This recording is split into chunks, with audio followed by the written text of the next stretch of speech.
All right, what's up? You don't know who this is. This is James Top and the legendary DJ Marley Marl, baby, in the house. Woo! What's going on? How you, man? All right. Real honored to be here. You know, Hip Hop USA and me, we have a nice history together. We've been rocking with each other for like 2 years, and it's nice to see this coming to fruition, man. I'm glad to be here. Hip Hop USA, the sneaker battle here in Mount Vernon, New York. All right, well, very well said, Marley, man. You know what? We're gonna go back with you, man, a little bit, man. I know we're in 2010, but let's go back to the very early days of hip hop.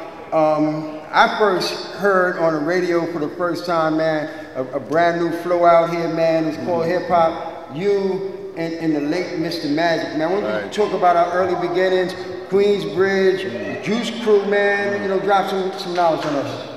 Basically, it was like around '86, I met Mr. Magic. You know, I was doing an internship at WBLS, and he put me on, basically. And I was working for free on the band. He saw me DJing, and was like, yo, would you like to DJ on my show? Bring some of that flavor to my show that I see you doing in the streets. All right, cool, let's do it. And then the rest is history.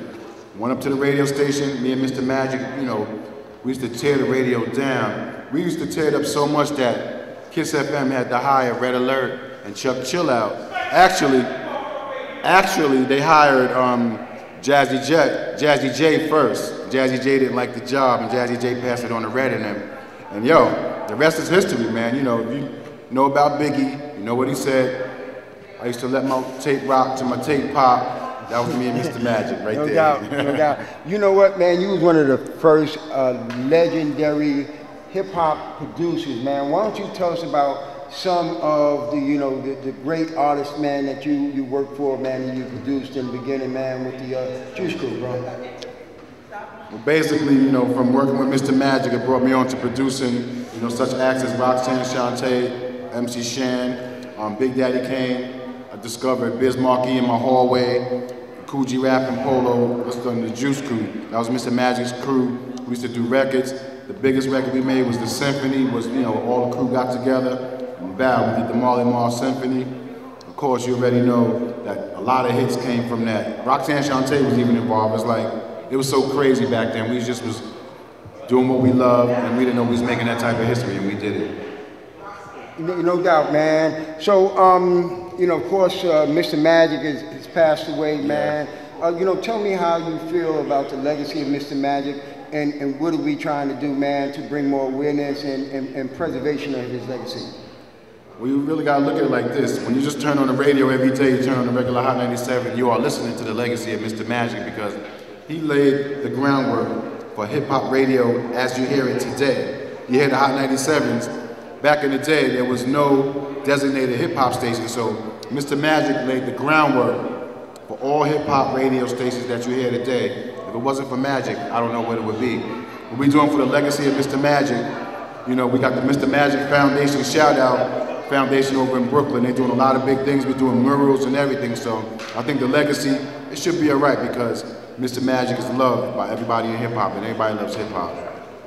No doubt, man. And you know what, man? You know, your roots, man, go even further, man, in hip-hop than you know, just the music and you producing and working with Mr. Magic.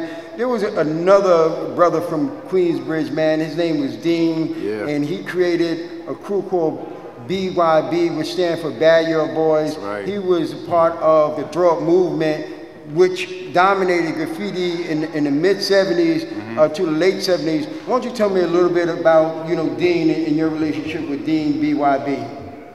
Wow, you know, like hairs are just standing on my back right now just talking about him, because I didn't know he was that famous. He was from my hood, he's from my block, and you know, I used to always see the tag, and he's from Queensbridge. I don't know if he originally was from Queensbridge. I know that's where he started really blowing up at that point, and he was doing a lot of graffiti, and and he passed away on New Year's. He was like, you know, something happened on one of the New Year's in Queensbridge. Something happened with him and somebody next door. Something, you know, he just never regained consciousness, and you know, he was dope. And as time went on, I started to realize how great this man was. Around the way, he was like a humble dude just shooting basketballs with us as teenagers. But you know, as I got older, I started realizing that he was an innovator when it came to this graffiti stuff. He was the dopest cat. He used to put tags up all over the hood, and he used to be dope. And I to be honest, I didn't know he was that famous until after he passed. Unfortunately, that's what happens. You know, you never know how famous a person is until they pass. Everybody always starts coming up, oh, he was this, he was that, and that's what happened with him. But he was dope. Kid from the neighborhood, man. I didn't know he was that famous, for real. No doubt, man, and we would definitely want to say not only rest in peace to Mr. Magic, yes, but also too, rest in peace to Dean BYB. Yes. Now, you are one of the legendary voices in New York City radio, man. You know, tell us about what you are currently doing right now and you know, just some of the things that you're involved in right now. Well, basically right now, you know, back at WBLS, I'm on 2 times a day. Come on at 12 noon, come on 6 o'clock. Friday nights we got Golden Era Radio where we take it back in time to when everything was a little bit more easy in life, you know what I'm saying? So we can take you to Golden Era Radio.